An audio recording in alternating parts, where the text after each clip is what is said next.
से बात करने के लिए आया हूं। आप सब लोग समझदार हैं, पढ़े लिखे हैं। मेरी बात को बड़े ध्यान से सुनना और गौर करना।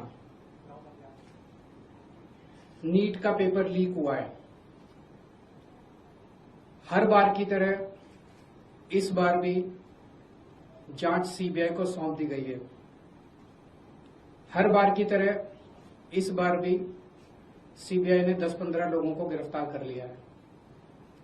हर बार की तरह इस बार भी 3-4 महीने में ये सारे छूट जाएंगे, इनको बेल मिल जाएगी।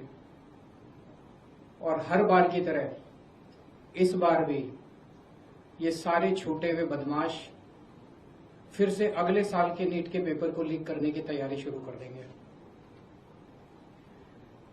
मैं आप सब लोगों से पूछना चाहता हूं, थक नहीं गए ये सब सुन के? बड़ी घिसी पिटी सी स्क्रिप्ट है, बड़ी घिसी पिटी सी स्टोरी है। सीबीआई पे भरोसा बचा है क्या? सीबीआई कुछ करेगी? 2017 में पेपर लीक हुए, सीबीआई को जांच सौंप दी गई, आज तक सीबीआई ने कुछ किया? फिर 2021 में पेपर लीक हुए, सीबीआई को जांच सौंप दी गई, आज तक सीबीआई ने कुछ किया? फिर 2024 में पेपर लीक हुए, जांच सीबीआई को सौंप दी गई, सीबीआई ने कुछ किया? फिर 2026 में अब पेपर लीक हुए, जांच फिर से सीबीआई को सौंप दी गई। आपको लगता है सीबीआई कुछ करेगी इस बार भी? और 2024 में तो हद ही हो गई। 2024 के जो मास्टरमाइंड थे उनको सीबीआई ने गिरफ्तार किया। कानून के मुताबिक गिरफ्तारी के 90 दिन के अंदर चार्जशीट फाइल होनी होती है, नहीं तो आदमी को ऑटोमेटिक बेल मिल जाती है। सीबीआई ने सो कॉल्ड मास्टरमाइंड को गिरफ्तार किया और 90 दिन में सीबीआई ने चार्जशीट फाइल नहीं की और उसको ऑटोमेटिक बेल मिल गई। क्यों?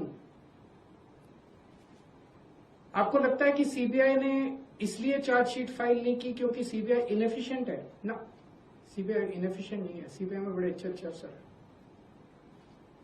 क्योंकि सीबीआई उन्हीं लोगों को रिपोर्ट करती है जो इस देश में पेपर लीक करवा रहे हैं।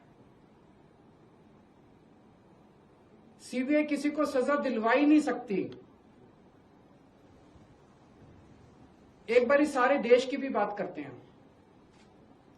2014 से जब से मोदी सरकार आई है, टोटल हमारे देश में 93 पेपर लीक हुए हैं, 93, और इनमें अधिकतर paper double engine, triple engine की बीजेपी की, एनडीए की सरकारों में लीक हुए हैं। लगभग 6 करोड़ युवाओं का भविष्य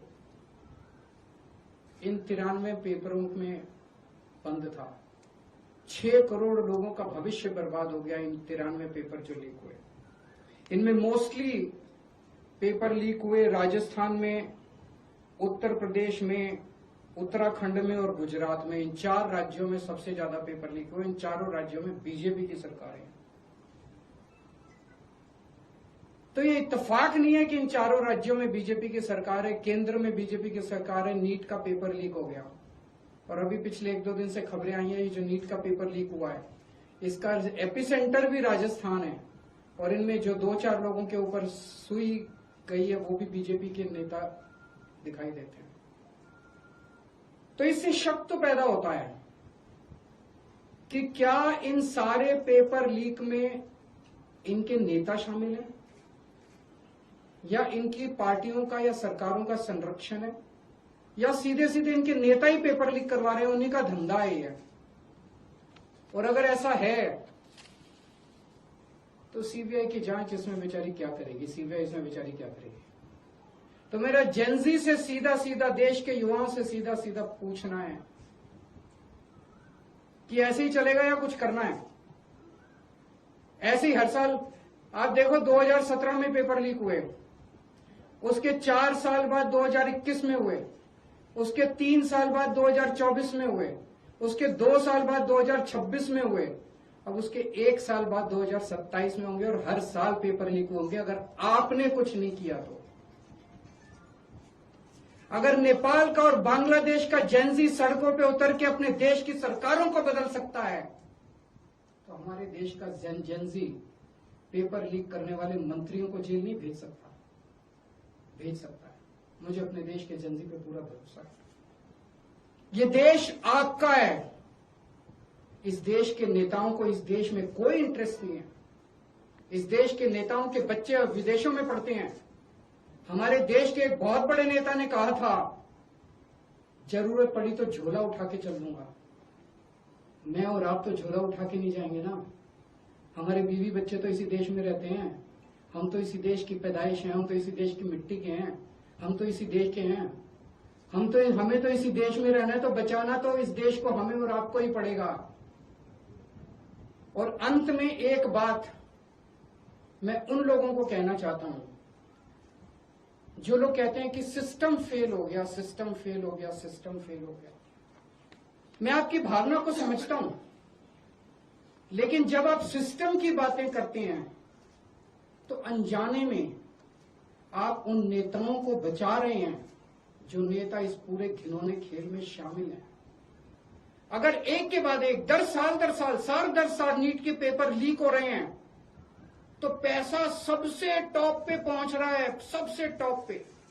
ऐसे ही पेपर लीक नहीं हो जाते, नीट के जैसे पेपर ऐसे ही लीक नहीं हो जाते, पैसा सबसे टॉप पे पहुंच रहा है। तो जब आप सिस्टम की बात करते हैं तो आप उस टॉप को बचा रहे हैं, अनजाने में बचा रहे हैं। मैं जानता हूं आपकी मंशा नहीं है, लेकिन अनजाने में उस टॉप। ये सिस्टम कोई इमेजिनरी नहीं होता, फिक्शन नहीं होता, सिस्टम हवा में नहीं होता। सिस्टम के पीछे लोग हैं। सीधे आरोप लगाइए जो इस खेल के अंदर शामिल है, उनको जेल में भेजिए, सड़कों पे उतरिए, आंदोलन कीजिए और इस घिनौने खेल को बंद कीजिए।